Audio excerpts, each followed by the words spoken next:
kami di sini menunggu itu udah sabar, udah sampai 5 hari. Masa kami dibiarkan terdampar di sini tanpa kepastian? Ini masalah kemanusiaan loh, bukan masalah pribadi atau kepentingan. Kita bukan tidak menghargai Basarnas. Ayolah gotong royong sekalian semuanya. Jangan hanya bekerja cuma satu begitu. Usaha itu kan adalah bahwa sudah tidak ada tanda-tanda kehidupan sehingga kita mulai menggunakan alat berat. Tentu orang tua yang saya temui di sini mengatakan mereka sudah menata hati untuk bagaimana keadaan dari anak-anak mereka.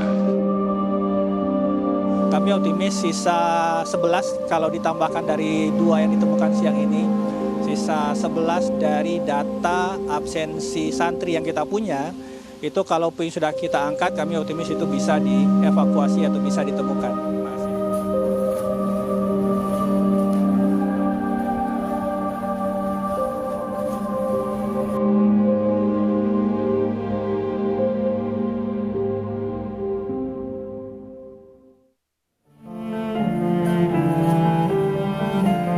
Sudah lebih dari 1 pekan, proses pencarian korban di Pondok Pesantren Al-Khozini, Sidoarjo berlangsung.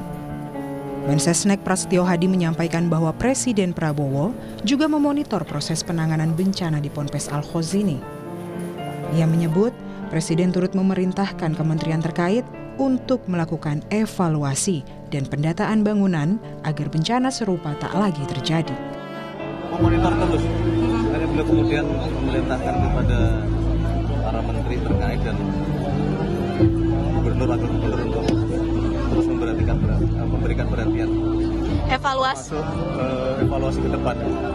Semua pondok-pondok pesantren kita harapkan segera didata dan dipastikan keamanan dari sisi bangunan-bangunan infrastruktur pondok masing-masing.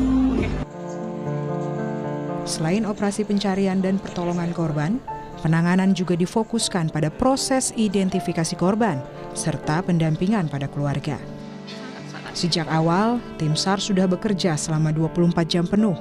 Mereka terus berupaya bekerja secara maksimal meskipun tanda-tanda kehidupan sudah tak lagi ditemukan. Lusa itu kan adalah bahwa sudah tidak ada tanda-tanda kehidupan sehingga kita mulai menggunakan alat berat. Tentu orang tua yang saya temui di sini mengatakan mereka sudah menata hati untuk bagaimana keadaan dari anak-anak mereka.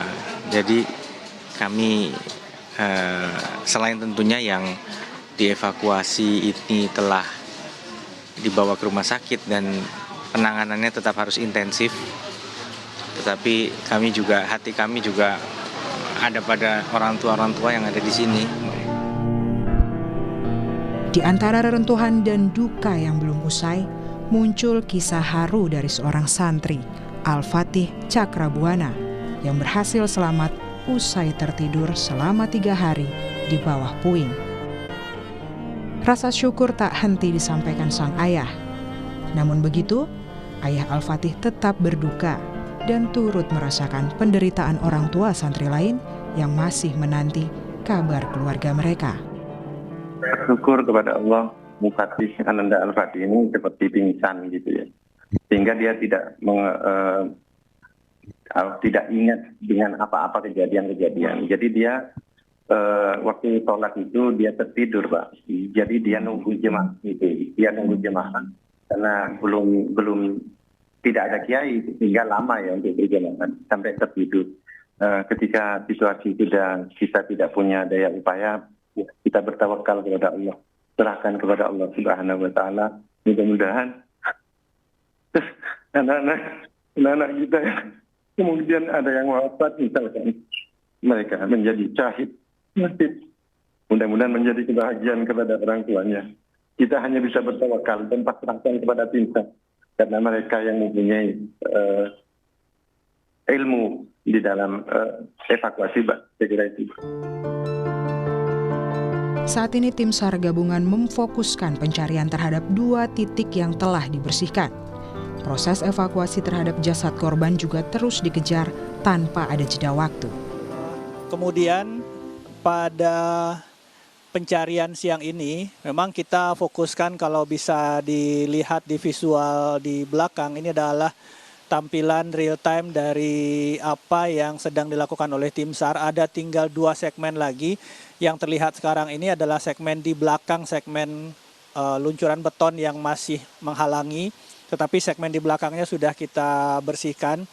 Itu ada baru saja sekitar 25 menit yang lalu itu diangkat, dievakuasi 2 jasad. Tim menyampaikan memang masih ada 1 lagi jasad yang sedang proses evakuasi karena masih terhalang oleh reruntuhan puing. Terdapat sekitar 44 jasad hingga siang tadi yang masih dalam proses identifikasi lanjutan untuk mencocokkan data antara posko antemortem dan postmortem di Rumah Sakit Bayangkara Polda Jawa Timur.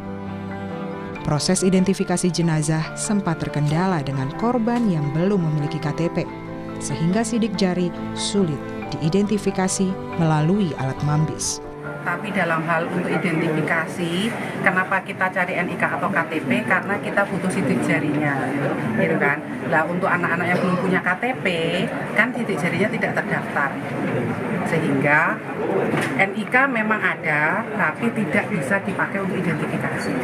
Nanti justru setelah teridentifikasi baru muncul, oh anak ini teridentifikasi dengan Ahmad ini NIK sekian. Posko juga terus dibuka di lokasi untuk membantu keluarga korban.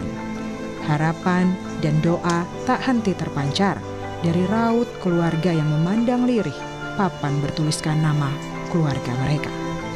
Tim Liputan, Kompas TV.